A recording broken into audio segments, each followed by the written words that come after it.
Baik, terima kasih atas waktu dan kesempatan yang saya peroleh. Perkenalkan, nama saya Pascalis Peten dengan NIM 2201070123. Saya adalah mahasiswa aktif Universitas Nusa Cendana Kupang, Fakultas Keguruan dan Ilmu Pendidikan, Program Studi Pendidikan Pancasila dan Kewarganegaraan. Di sini saya mendapatkan tugas membuat video pembelajaran tentang sejarah perkembangan konstitusi di Indonesia. Konstitusi berada dengan Undang-Undang Dasar dikarenakan suatu kekhilafan dalam pandangan orang mengenai konstitusi pada negara-negara modern, sehingga pengertian konstitusi itu kemudian disamakan dengan Undang-Undang Dasar. Kekhilafan ini disebabkan oleh pengaruh faham kodifikasi yang menghendaki agar semua peraturan hukum ditulis dan mencapai kekuasaan hukum, kesederhanaan hukum, dan kepastian hukum. Begitu besar pengaruh faham kodifikasi sehingga setiap peraturan hukum karena penting itu harus ditulis. Dan konstitusi yang ditulis itu adalah Undang-Undang Dasar. Kita masuk ke slide berikutnya. Macam-macam konstitusi. Konstitusi dibagi menjadi dua, yaitu konstitusi tertulis dan konstitusi tidak tertulis. Menurut para ahli, menurut Mansquin, dia menjelaskan tentang 3 jenis kekuasaan. Yang pertama, kekuasaan membuat peraturan perundangan. Yang kedua, kekuasaan melaksanakan peraturan perundangan. Yang ketiga, kekuasaan kehakiman. Yang kedua, menurut Van Vollenhoven, yang pertama dia membagi menjadi 4. Yang pertama, pemerintahan, yang kedua perundang-undangan, yang ketiga kepolisian, dan yang keempat pengadilan. Teori hukum ketatanegaraan. Jenis kekuasaan yang diatur dalam satu konstitusi itu umumnya terbagi atas 6. Masing-masing kekuasaan itu diurus oleh suatu badan atau lembaga. Kekuasaan tersebut yang terdiri, yang pertama kekuasaan membuat undang-undang, yang kedua kekuasaan melaksanakan undang-undang, yang ketiga kekuasaan kehakiman, yang keempat kekuasaan kepolisian, yang kelima kekuasaan kejaksaan, dan yang keenam kekuasaan memeriksa keuangan negaraan. Yang berikut kita masuk ke slide berikutnya, perkembangan konstitusi di Indonesia. Para pendiri Negara Kesatuan Republik Indonesia telah sepakat untuk menyusun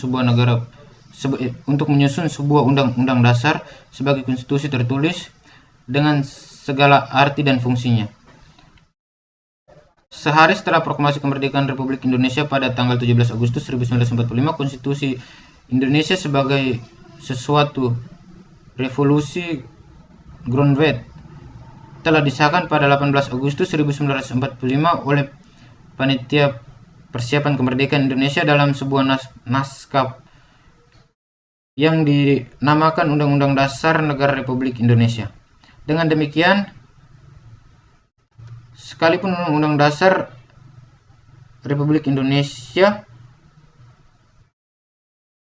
1945 itu merupakan konstitusi yang sangat singkat dan hanya membuat 37 pasal, namun ketiga materi muatkan konstitusi yang harus ada menurut ketentuan umum teori konstitusi telah dipenuhi dalam Undang-Undang Dasar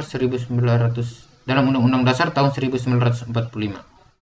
Pada dasarnya, kemungkinan untuk mendapatkan perubahan atau penyesuaian itu memang sudah dilihat oleh para penyusun Undang-Undang Dasar 1945 itu sendiri.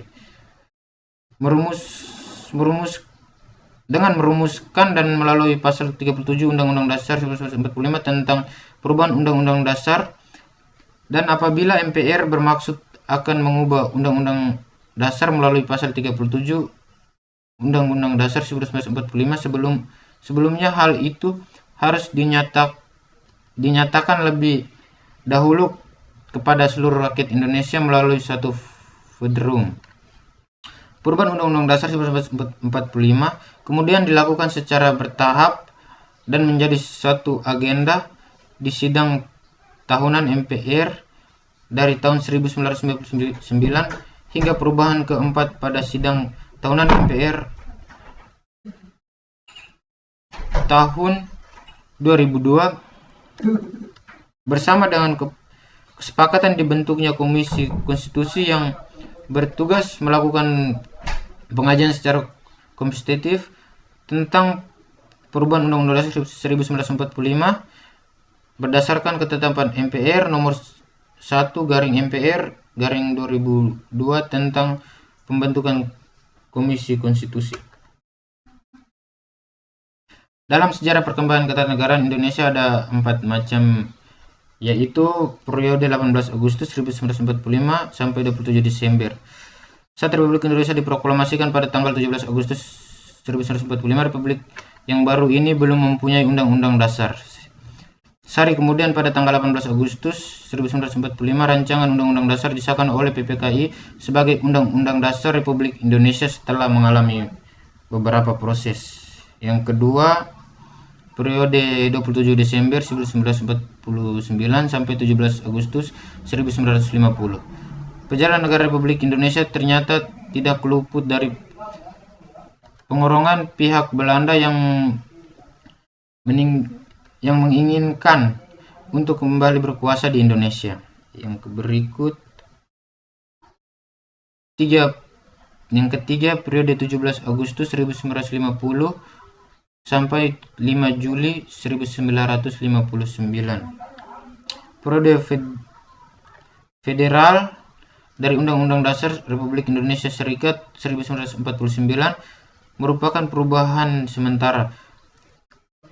Karena sesungguhnya bahasa Indonesia sejak 17 Agustus 1945 mengidentifikasi sifat kesatuan, maka negara Republik Indonesia Serikat tidak bertahan lama karena terjadi penggalangan dengan Republik Indonesia. Baik, kita masuk ke slide berikutnya. Yang keempat, periode 5 Juli 1959 sampai sekarang.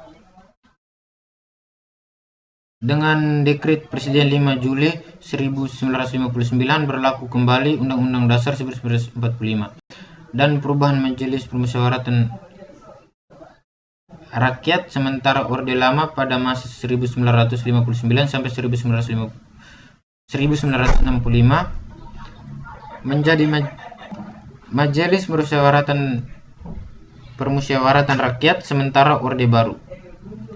Perubahan itu dilakukan karena Majelis Permusyawaratan Rakyat sementara Orde Lama dianggap kurang mencerminkan perilaku Undang-Undang Dasar 1945 secara murni dan konsekuen. Terima kasih, sekian dari saya.